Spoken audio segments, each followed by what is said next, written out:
que la IDA, que sería ingesta diaria admisible, es la dosis de un producto que puede ser ingerida diariamente a través de toda la vida, ¿sí?, sin tener un riesgo apreciable para la salud. Cuando hablamos de toda la vida, los estudios hacen siempre a 70 años. No me pregunten por qué 70 años sino 80, pero ese es el valor estadístico que se maneja para sacar el IDA.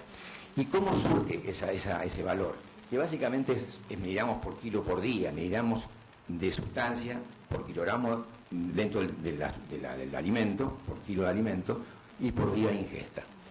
En general, el IDA surge de ese valor NOAEL que decíamos, de esos estudios, que después los profesores nos van a contar cómo se hacen, esos estudios en los cuales uno mide el efecto observable del daño en el individuo, se saca el nivel mínimo en el cual no hay daño, ese NOAEL, por un tema de riesgo, se divide por 10, ¿sí?, como factor de riesgo, y por las dudas, por otras veces se divide por 10. O sea que el valor del IDA es casi 100 veces, o generalmente 100 veces, la dosis máxima tolerable.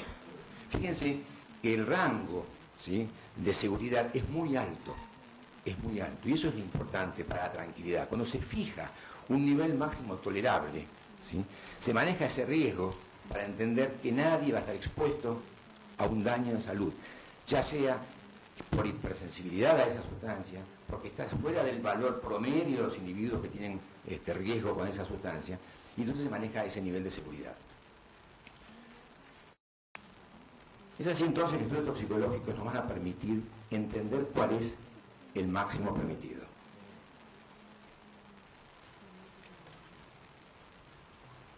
Entender muy bien la equivalencia que hay en estos péptidos tóxicos, entender cuáles son las sustancias que van a ser diferentes, depende del alimento, dependiendo de dónde provengan, de las materias primas, y entender muy bien frente a la respuesta innata y frente a la respuesta adquirida. O sea, habrá que entender bien en los estudios si es lo mismo para aquellos que genéticamente tienen la probabilidad de tener este problema de no tolerar el gluten, o aquellos que lo han adquirido, ¿no? Tener obviamente un valor que contemple a los dos grupos. Conocer cuánto se consume, qué cantidad de alimento consumimos. Entonces a veces yo pienso, bueno, un valor europeo vale, un valor americano vale, sí como referencia, sí que vale como referencia, pero siempre hay que hacer estudios locales, porque obviamente que las costumbres de alimentación americanas, europeas o argentinas son diferentes. Entonces para el consumidor argentino el riesgo puede ser distinto dependiendo de las costumbres de alimentación que tenga. Por lo tanto, habrá que entender en un estudio adecuado cuáles son los alimentos y qué cantidad se consumen esos alimentos, ¿sí?, para entender muy bien cuál es el riesgo. Entender en los procesos que se manejan en la industria para eliminar o bajar o disminuir el contenido de sustancias tóxicas, en este caso de los péptidos que estamos hablando. Habrá procesos que son ideales, pero me entregan un producto o carísimo, o me entregan un producto realmente que tiene un problema de desapego aromático, no tiene gusto a nada, o le sacamos toda la parte nutricional. O sea, uno puede sacar muchas cosas, pero no quiero sacar lo que es bueno del alimento. Por lo tanto, hay que buscar equilibrio en los procesos para entender un alimento que sea saludable y que por otra parte no sea tóxico.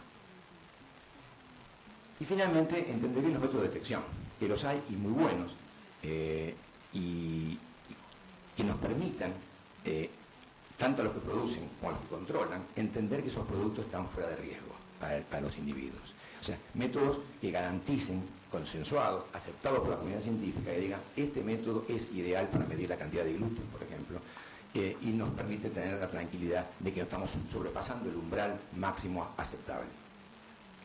Es entonces que esto es un trabajo de equipo.